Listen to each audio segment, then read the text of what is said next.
Celui-là, là, le dernier rangé en haut, là, c'est lui du milieu. Ça, c'est moi, ça. J'ai des souvenirs ici. C'est ici que je devenu quelqu'un d'autre.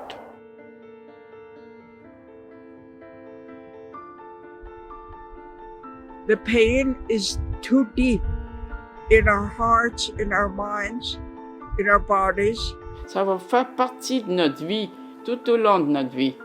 Canada has begun to face the reality of the truth of this country. Do I feel like a survivor? No. I feel like a victor. I feel like I won.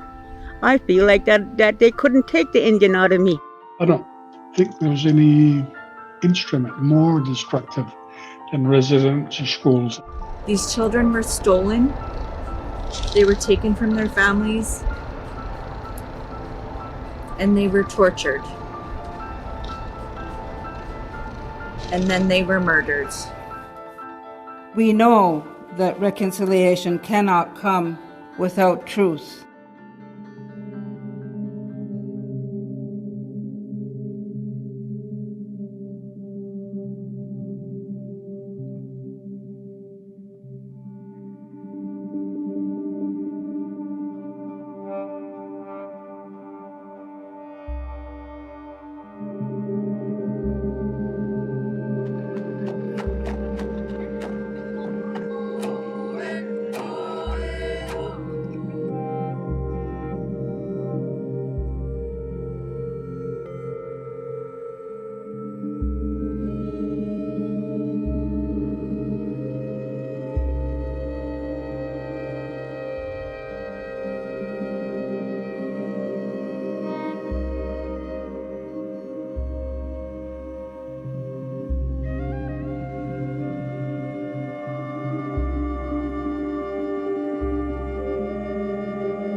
Rendu ici au pensionnat, j'avais plus de nom.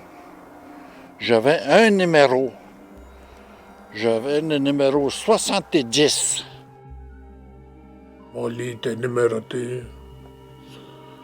Mon linge était numéroté. Et c'est ça ton numéro. C'est 39. C'est le numéro que j'aime pas. On se faisait laver la peau avec des brossés, là, parce qu'ils disaient qu'on était sale. C'était brun, c'était pas sale. On nous arrosait de chimiques. Quand on parlait de notre langue, on était réprimandés sévèrement. On recevait des coups, on était mis en isolement. Fallait pas que tu dises un mot d'algonquin. La langue des sauvages, je te dis. On n'a pas été respectés là-bas. Ils ont voulu voler notre langue.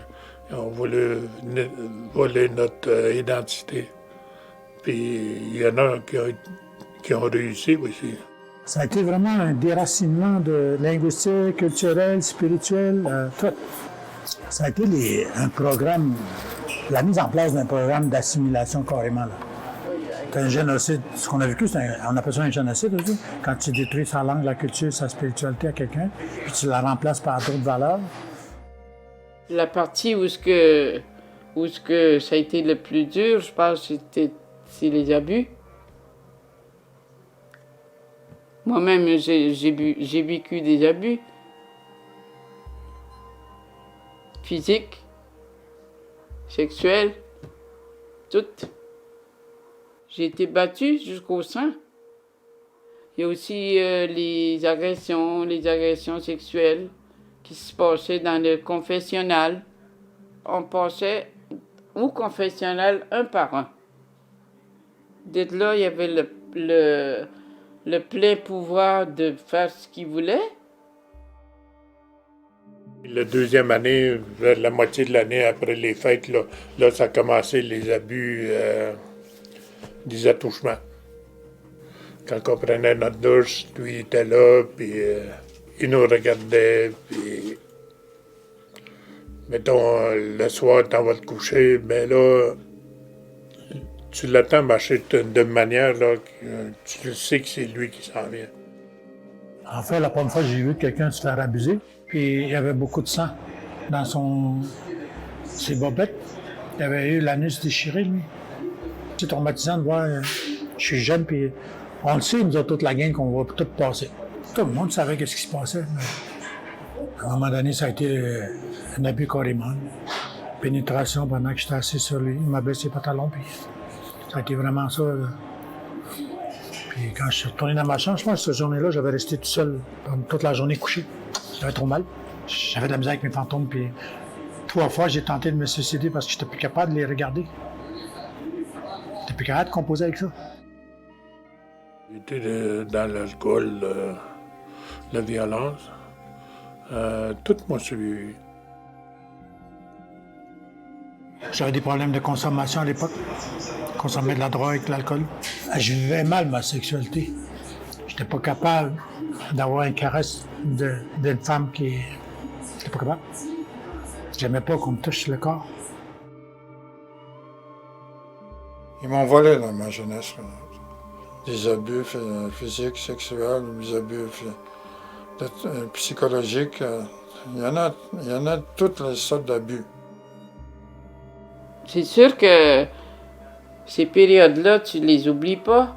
Ça a été c'est détruire une vie personnelle. Les séquelles vont toujours rester là. Le mal est fait. Il y a eu des excuses publiques là, du gouvernement, devant la télévision, devant la Chambre de commune. Mais ils n'ont jamais fait des excuses devant moi. C'est pas pareil. On ne sera pas capable de l'oublier, mais c'est de vivre avec ça. Moi, je vis avec ça. Je suis capable d'en parler. La réconciliation, ben... Je vois pas comment qu'on peut le faire. Si le pape vient, c'est qui vient, s'il veut venir, moi, ça change rien. J'aimerais que le pape vienne s'excuser devant nous autres. Le pape, c'est le chef suprême de l'Église catholique. Ça va tourner une page. Tu gardes quand même ta valeur Anishinaabe. Tu l'as toujours. Tu nais Anishinaabe, tu vas mourir Anishinaabe. Fait que ton cœur est fait de cette vibration-là de Anishinaabe. C'est pour ça, d'ailleurs, je pense qu'on s'en est sorti. Puis aujourd'hui, le bon que c'est ça, n'en parler pour pouvoir connaître la vraie histoire. C'est vraiment une terre sacrée. Parce qu'on a laissé nos âmes, notre vie là-dedans, dans cette place-là.